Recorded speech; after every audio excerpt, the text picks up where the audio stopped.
Torino is nice because it's a little jewel of the Piemonte, is the region of Torino. When you walk through the streets, you can feel like if we were in the 19th century or at the beginning of the 20th. It's still so old, so aristocratic, big white buildings surrounded by the arcades, the palaces. Torino is famous for lots of things. Well, most for the Fiat industries. It's Fiat, it's Fabbrica Italiana Automobili Torino. It's also famous for the chocolate, for the wine, for its natural beauty surrounded by the Alps, its Baroque style of the city and all the beauty that you can find in the town. My name is Fabio. I'm 31 years old. I was born and raised here in Torino. I'm a professional photographer and I know lots of beautiful places in the city. Today we're going to visit 3 different places of Torino. Actually, we are at the Basilica of Superga, is the highest point of the city, where you can see all the region. Then we will take a historical train, the descent from the hill. We're going to pass through the city and visit all the neighborhood where you can find markets, arcades, streets, boulevards. Later, we're going outside the city to visit the Sacra di San Michele. It's a big church on the top of the hill that divides the city from the Alps.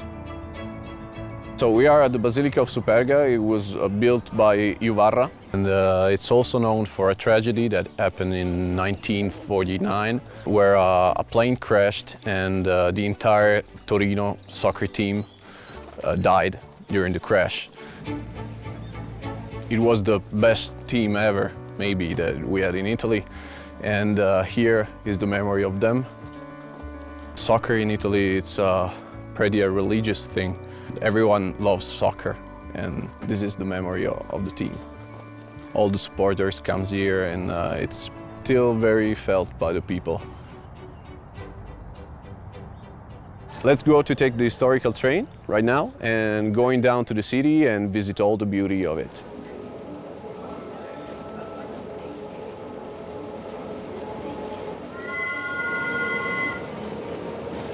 The special thing is that it never changed. So you have a piece of history here. It's like this since the 19th century, I guess, since they founded the train. It's not like a roller coaster, but it's lower than that, but it's cool.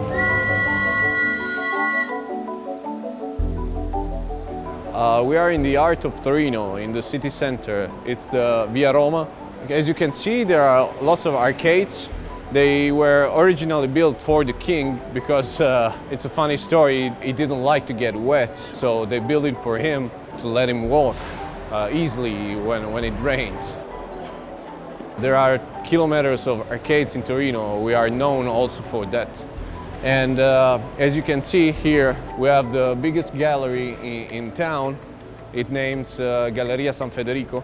It's beautiful for its style, and it's a nice, quiet place to pass through.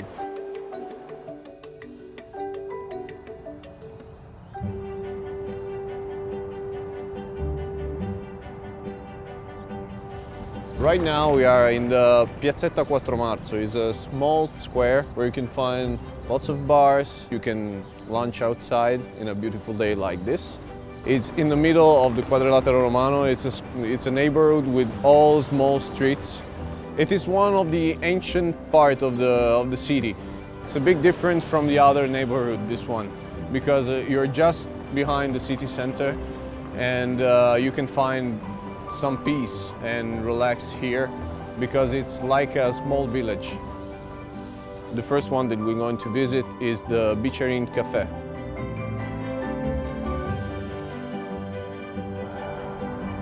Chocolate is one of the most important parts in life of Torino.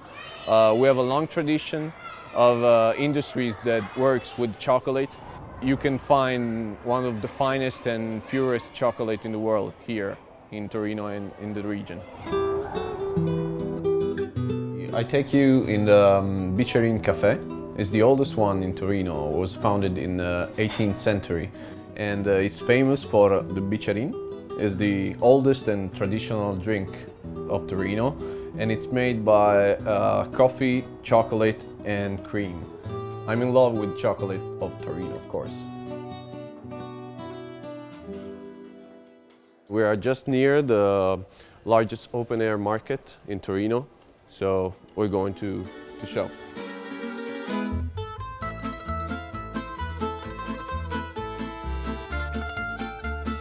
It's a really famous place in Torino, everybody knows it. You can find everything you want here. Mi dai per favore un pacchetto di... no, anche meno di un chilo se si può. For the Italians it's one of the most important things to eat well, to eat good things. It's so various, the cuisine in Italy, the food in Italy. We eat lots of things, different things. The world comes here actually for eating Italian style food.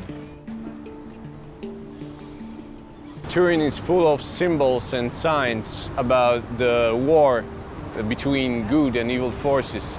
You can find statues of demons, angels. Also in the churches there are lots of Masonic symbols. And for example, we are here at the Gran of Torino. One of the stories of this church is that between the two statues at the entrance is buried the Holy Grail. As you can see, the statue on my right is holding a cup. And someone says that the statue looks toward the point where the Holy Grail is buried. There are lots of tours that explain you better these stories about magical and good and evil forces that fight one against each other.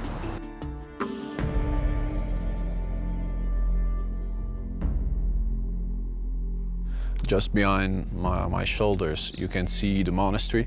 It was built in the 11th century and it's still used by the monks. Andiamo a vedere i resti del monastero nuovo. Okay. I monaci, assieme a aver fatto la grande chiesa, hanno anche fatto un grande monastero. So we are here, we arrived at the Sacra of San Michele. Father Pino is here and is going to help us to know something more about this place. So, grazie dell'aiuto.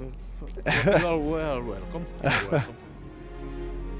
He said that the abbey was from the Benedictine monks until the king gave to them, to the Rosminian fathers. Quindi vivete ancora qua? Noi viviamo qui. Three fathers are living here every day. 100,000, 100,000 people, pilgrims that comes here every year and visit the abbey. You can see all the entire valley that go from France and to the Alps. And on the other side you have Torino and all the Piemonte. Come vivere qua? Vivere... Beautiful. Paradise.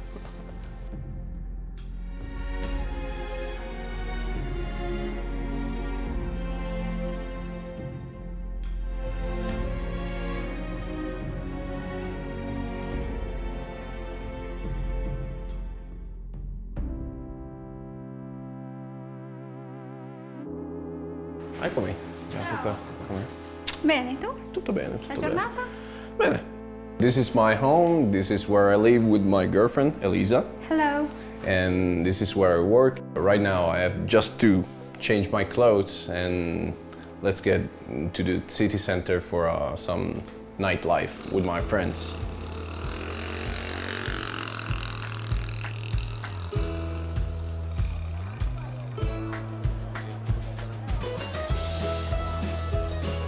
We're actually in San Salvario neighborhood. It's one of the coolest places if you want a nightlife in Torino. Quindi quello puffo per te, ragazzi, alla vostra. Grazie di esservi.